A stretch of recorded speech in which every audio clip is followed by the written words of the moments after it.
Fala galera, beleza? Aqui quem fala é o Eduardo. Tô aqui pra falar um pouquinho de Vasco 4, São Paulo 1. Confronto esse que foi válido pela 11ª rodada do Campeonato Brasileiro e foi disputada em São Januário. Essa partida ela foi surpreendente em vários aspectos, a começar, lógico, pelo placar final, porque, poxa, pelo momento que o clube vivia, a gente não esperava uma goleada em nosso favor aqui, né? E além disso também, o bom desempenho dos moleques da base, né? Não que seja surpreendente o talento deles, mas eles terem conseguido, talvez, entender tanto a responsabilidade deles e conseguir supri-la, principalmente, eu acho que é muito surpreendente e vale sim uma leitura em cima disso, além, claro, de outros aspectos ali do jogo. Vamos falar um pouquinho sobre ele, vem comigo que vamos tentar entender esse jogo aí, vamos lá.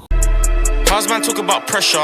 I don't feel pressure. Send a text on the chat line, give out some testers, then back to my leisure.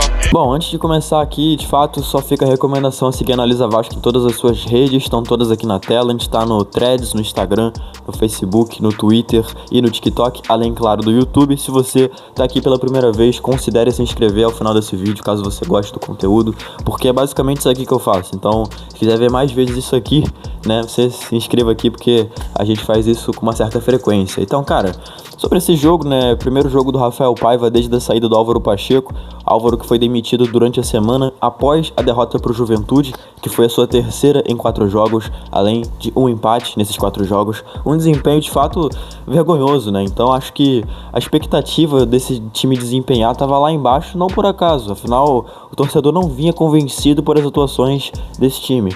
E aí chega o Rafael Paiva mais uma vez para apagar o incêndio, o famoso bombeiro, né, como eu vi na internet sendo apelidado. Ele mais uma vez, como foi na demissão do Ramon Dias, assume a equipe interinamente e num jogo grande, um jogo difícil contra o São Paulo, que além de ser um adversário tradicional, né, vinha num momento bom, apesar da derrota na partida anterior a essa, mas vinha numa sequência invicta de quase 13 partidas. Aí teve esse tropeço em casa, então não esperava-se que o São Paulo fosse ser dominado. E foi o que aconteceu durante a grande parte da partida. Sobre a partida como um todo, o Vasco começou muito mal. Começou sofrendo muito pro São Paulo, sem conseguir desempenhar, sem conseguir atacar, sofrendo muito defensivamente, como a gente vinha vendo nas últimas partidas. Tanto é que sofre o primeiro gol, marcado por André Silva, aquele André Silva que foi especulado aqui no começo do ano, mas logo consegue reagir taticamente, consegue desempenhar bem e ainda no primeiro tempo consegue o seu primeiro gol numa jogada de Adson que acaba gerando um gol contra do Alan Franco. E aí, ainda na primeira etapa, o Estrela faz um bonito gol, um golaço, vamos botar assim, acho que vale chamar de golaço, e consegue garantir a virada ainda na primeira etapa. Já na segunda etapa, entra o cria Leandrinho, lateral esquerdo, que consegue fazer o terceiro gol do Vasco, um bonito gol também. Aí o Adson sai lesionado, triste notícia, né? Vinha num momento bom, mais uma vez sofre fisicamente. E já nos acréscimos, o quarto gol marcado por David em lei do ex, né? Finalmente a lei do ex jogando em nosso favor e nos favorecendo. O Vasco, como um todo, desempenhou muito bem, como eu falei aqui há pouco, dominou o São Paulo na grande parte da partida. É como eu falei, começou mal, mas conseguiu entender o que vinha sendo feito de errado e conseguiu desempenhar bem. Uma característica importante foi a entrega dos jogadores em campo. A gente não via isso há muitos jogos. Eles correndo muito, assim, o time se desgastando muito e fazendo as coisas acontecerem.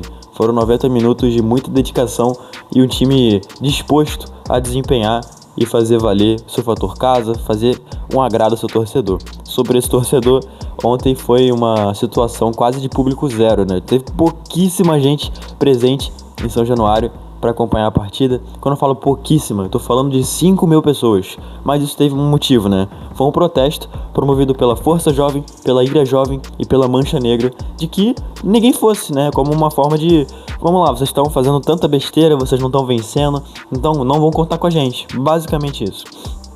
Então deu certo o protesto, porque o time desempenhou bem, mas ficou marcante, né, cara? Apenas 5 mil pessoas. A partida de menos gente em São Januário esse ano havia sido de 12 mil, se eu não me engano.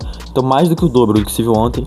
Então realmente fez a marca, né? Fez a marca, fez valer. Torcida, um protesto pacífico, então acho que tá de parabéns, porque ninguém se feriu, né? E fizeram valer ali a mensagem deles, o recado deles. E bom, sobre o Rafael Paiva, mais uma vez, algumas coisas a serem pontuadas sobre o jogo dele.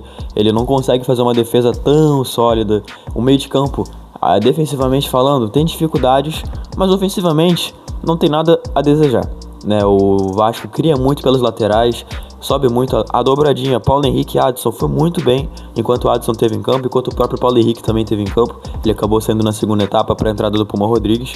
A esquerda, cara, com o David e o Piton, um pouco mais apagada do que o normal, mas desempenhou bem, tanto é que saiu o gol do David, claro, mas num todo, uma partida um pouco apagada, não que seja ruim, mas, tipo assim, pouca participação, vamos colocar assim.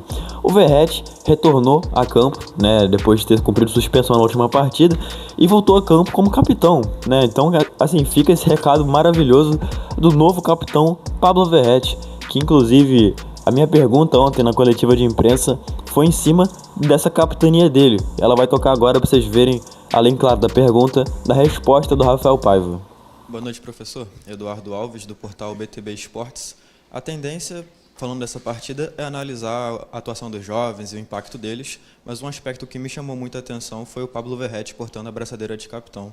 Eu gostaria que você falasse um pouco sobre a decisão que você tomou em dar essa braçadeira a ele e como você avalia esse jogo de hoje, a liderança dele, o que ele pôde entregar em campo. Boa noite. Boa noite. Eu acredito que a gente tem algumas lideranças assim no elenco, né? Então, o Léo foi o capitão por muito tempo, a gente tem o Maicon, a gente tem o Jardim, a gente tem o Vegetti, e são jogadores assim que o tempo todo chamam responsabilidade, são jogadores que têm uma presença de jogo muito grande, né? E o Vegetti é um batalhador, né? Era o que a gente precisava para esse jogo, né? Batalhar, um jogador que tem raça para jogar e fica incomodado com a derrota. Eu acho que foi premiado aí com a braçadeira, né, de capitão, e conseguiu desenvolver muito bem tudo que ele já faz naturalmente. Foi só ali o fato de colocar mesmo, mas eu acho que a gente teve várias lideranças positivas, inclusive o Léo, né, não atuando, mas ali presente o tempo todo. E é essas lideranças que vão fazer a gente evoluir mais ainda, e hoje foi o Vegetti, foi muito bem.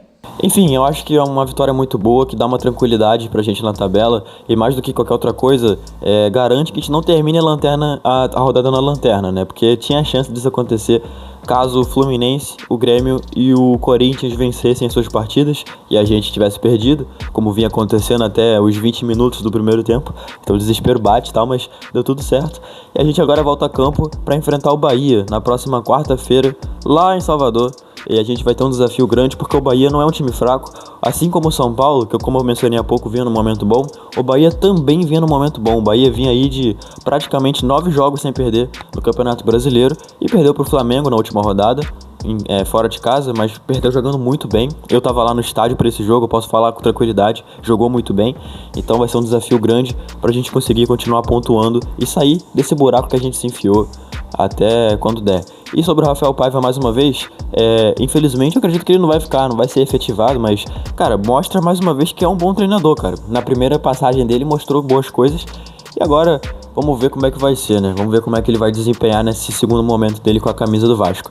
Bom, eu fico por aqui, obrigado a quem assistiu até o final. Comenta aqui embaixo a sua opinião, participa comigo do debate sobre o jogo, a gente tá aqui pra ler sempre. E claro, se for alguma coisa pertinente, a gente coloca aqui no vídeo, no próximo vídeo.